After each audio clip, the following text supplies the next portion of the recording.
Ah, gather round me, friends, fill your mugs, let the fire warm your faces, and lend me your ears. For I have a tale to spin, a tale of daring deeds, wits sharper than a rogue's dagger, and courage fit to rival the boldest of adventurers. This is a saga of the children of the Crescent Moon, and their fateful descent into danger, where the shadows danced, secrets whispered, and mysteries of Exandria called to them like sirens in the dawn. The story begins not upon a battlefield, nor in a hidden grove, but on the verdant fields outside of the towering walls of Whitestone, where the Voidpiercer had settled, its magical energies thrumming softly like the heartbeat of a living being. The children of the Crescent Moon, a curious gathering of adventurers, had hoped for a moment of respite, but fate, as it often does, had other plans. A scholar had approached them that morning, her figure framed by the soft hues of the rising sun. Her name was Dr. Danelle, a woman of science and secrets, her face a mask of calm that could not entirely conceal the tremor in her voice. She brought with her tidings most dire. The Murkmire stone, a relic steeped in shadows and whispers of eldritch power, had been transported to Whitestone. It now rested within the hallowed halls of the Varkenbluff Museum, where a gala of grandeur was set to take place that very evening. "If my fears ring true," Dr. Danelle warned, her voice trembling like a leaf caught in the wind, "this is no mere artifact. The Murkmire stone is a slumbering creature of ancient power. Should it awaken, its wrath would not be contained by Whitestone's walls. It would spread like a poison in the veins of Exandria itself." The weight of her words hung heavy in the air, and the children of the Crescent Moon exchanged glances, their unspoken thoughts passing like shadows across their faces. The promise of gold and a mystical bag of holding sweetened the offer, but even the lure of riches paled in comparison to the stakes she had outlined. To save Whitestone, perhaps all of Exandria, they agreed to her charge. They would infiltrate the museum, uncover the truth of the Murkmire stone, and ensure it was brought to her before midnight struck. Plans were quickly set into motion. The rogue of the group, ever light on their feet and sharp of mind, devised a cunning strategy. By day, they would explore the museum's halls in clever disguises, scouting its defenses and mapping paths to their prize. And so it was that the rogue, the cleric, and the watchful Ali ventured forth, their steps silent as whispers, their eyes keen as hawks. Along them strode the artificer, whose sharp mind and keen gaze sought the weaknesses of the building's outer walls. The museum itself stood as the proud monument to history and knowledge, its gates flanked by vigilant guards and its treasures glittering beneath the pale morning light. Within its grand halls, the group blended seamlessly with the visitors, their appearances altered by clerical illusions or through self-mastery. To the casual observer, they were but employees and admirers of history.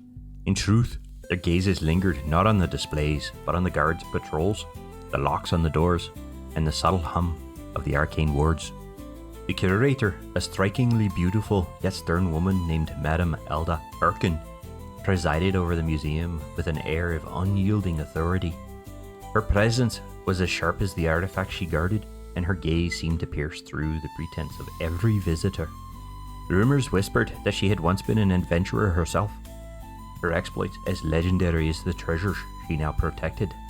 Her interactions with the staff were curt but precise, and the adventurers noted her movements with a keen interest. If anyone held the secrets to the museum's defenses, it was surely her.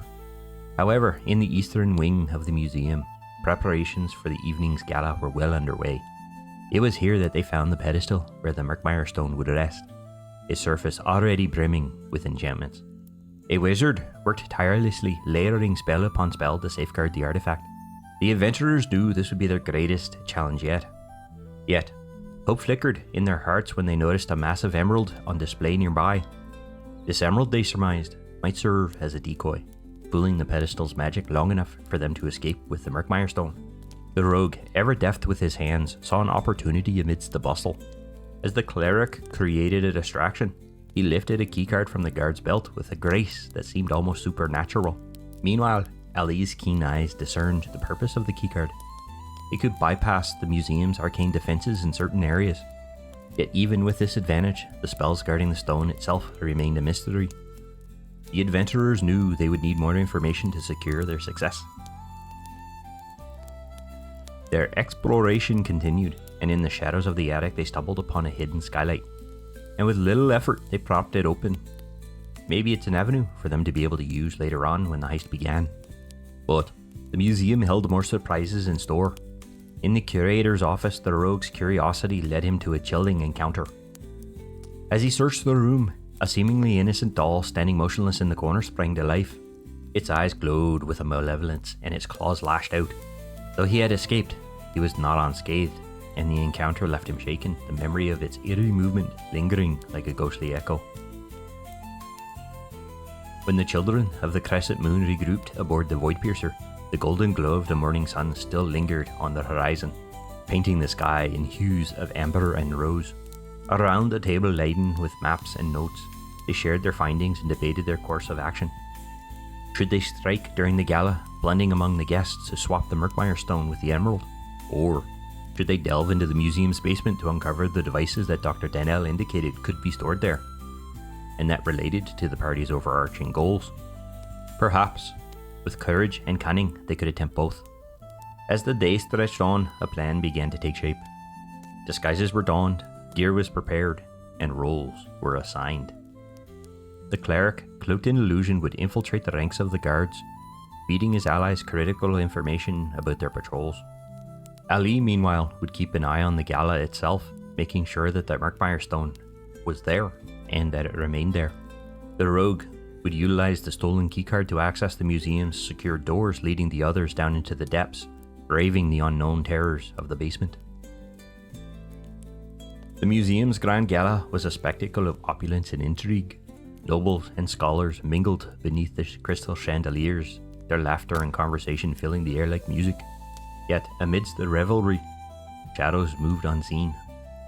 The cleric, his disguise flawless, slipped through the ranks of the guards, his sharp ears catching their whispered orders. Ali wandered into the gala room itself and began to take stock of the stone, if it was present, while the remaining group crept to the museum's darkened corridors, their footsteps silent, their hearts racing with the thrill of the heist. Below, in the museum's basement, a different scene began to unfold. The air grew colder as the adventurers descended, the faint scent of damp stone mingling with something far less natural. The halls were lined with crates and artifacts, some mundane, while others pulsed with arcane energy. And as they turned a corner, they were met with an unexpected foe. A mimic, its grotesque form disguised as an ordinary crate. It lunged at them with gnashing teeth and acidic bile, its hunger palpable. The battle was swift, but fierce. The druid, standing at the forefront, bore the brunt of the mimic's fury, his armor sizzling as the creature's acidic bite bit into it. Steel and iron clashed against the mimic's form. And though its strikes were relentless, the adventurer's resolve proved the stronger. And with a final blow, the creature fell, its form dissolving into a puddle of foul ichor. But the echoes of their fight rose like a clarion call, and the guards above stirred in suspicion. But here, my friends, the tale must pause, for the hour grows late, and your mugs grow empty. Fret not, however, for this is just the beginning. When next we meet, I shall tell you of the heist's climax, of the dangers they braved, and of the fate of the Murkmire stone. Until then, dream of heroes and shadows, of courage and cunning, and may your own adventurers be bold and bright.